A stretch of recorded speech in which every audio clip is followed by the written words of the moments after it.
কিচ্ছু খাওয়ার দরকার নেই, আমাদের যখন যা ইচ্ছে তখন তাই করি। পকেটে থাকা সিগারেট তাও খাই বিড়ি। আমি খাই, আমি শুনে চল তো আমি চুল করেছিলাম। উল্টো পাল্টা বকছিস কেন? হচ্ছে তো বলবো খাটুনি। খেয়ে নিবি চাটনি। মাঝখানটা চাচা, ঘাড়ে তোর চুল। বকে লাভ নেই, এখানে মাটি, এখানে ঘর, খালে ডুববে দেবো, কানতে কানতে যাবে ঘর।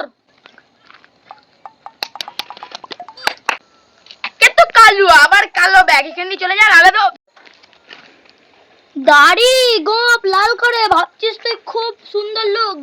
বাড়ির আয়নায় গিয়ে দেখছিস বাঁদরের মতো। খাপাতে সময় বসে লাভ নেই। হ্যাঁ কলেজ চল।